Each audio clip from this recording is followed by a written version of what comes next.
បាទអរុនសួស្តីបាទថ្ងៃនេះយើងមកធ្វើការចែករំលែកទៅលើការផ្លាស់ប្ដូរពោះវៀនកង់បាទថ្ងៃនេះយើងមកជួបជាមួយនឹងជាងម៉ាប់បាទគាត់ប៉ះកង់បាទទីតាំងរបស់គាត់បាននៅផ្លូវកប់ស្រូវបាទហួសសាលាក្រេបន្តិចបាទហើយបងប្អូនឃើញហើយនៅជិតម្ដុំរោងចក្រស័ង្កសីបាទទល់មុខអណ្ដៅដីតកៅចាស់បាទហើយសម្រាប់ព្រឹកនេះបាទ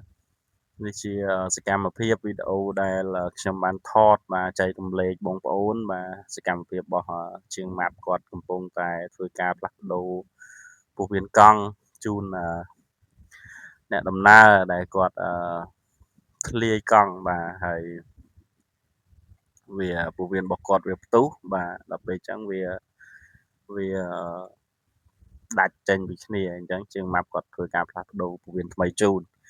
បាទហើយសម្រាប់វីដេអូនេះក៏ជាការចែករំលែកបាទសម្រាប់បងប្អូនដែលគាត់ធ្វើការផ្លាស់ប្ដូរពោះវៀនកង់ដោយគាត់មិនចង់ដោះកង់ចេញបាទសួស្តីបងប្អូនទាំងអស់គ្នាបាទថ្ងៃនេះយើងមកធ្វើការចែករំលែកបាទជាមួយនឹងជាងម៉ាប់បាទជាងម៉ាប់គាត់កំពុងតែអឺធ្វើការផ្លាស់ប្ដូរពោះវៀនកង់បាទជូនអតិថិជនបាទសម្រាប់បងប្អូនបាទបងប្អូនសម្រាប់ការផ្លាស់ប្ដូរពោះវៀនកង់បាទបងប្អូនចង់ដោះវាចេញមកក្រៅក៏បានបាទហើយបងប្អូនចង់ធ្វើដូចជាងម៉ាប់បែបនេះក៏បានដែរបាទវាយើងមានលក្ខណៈងាយស្រួលបាទយើងមិនបាច់ដោះកង់ចេញក្រៅបាទយើងគ្រាន់តែបន្ធូរបន្លុងខាងបំពង់ស៊ីម៉ាំងបាទចេញមកបាទហើយយើងធ្វើការសូកពោះវៀនបាទថ្មីចូលបាទជាការសាច់បាទយើងធ្វើបែបនេះគឺយើងមានលក្ខណៈងាយស្រួលដែរបាទហើយសម្រាប់វីដេអូនេះដែរបាទយើងសម្រាប់ធ្វើការចែករំលែកបាទទៅកាន់បងប្អូនអឺជាងបាទថ្មីបាទយើងការផ្លាស់ប្ដូរទៅលើពោះវៀនកង់បាទបើបងប្អូនមិនចង់ដោះកង់ចេញទេបាទបងប្អូនអាចធ្វើតិចនិចដូចជាងម៉ាប់បែបនេះក៏បានដែរបាទយើងគ្រាន់តែដោះប្រឡងខាងស៊ីម៉ាំងបាទហើយដោះដោះដៃប្រាងបាទ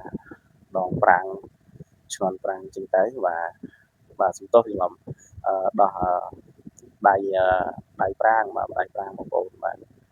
ចេញទៅបាទយើងធ្វើការសូកពោះវៀនចូលបាទហើយបាទនេះជាសកម្មភាពដែលគាត់ញាត់ពោះវៀនចូលទៅលើសំបកវិញហើយបាទ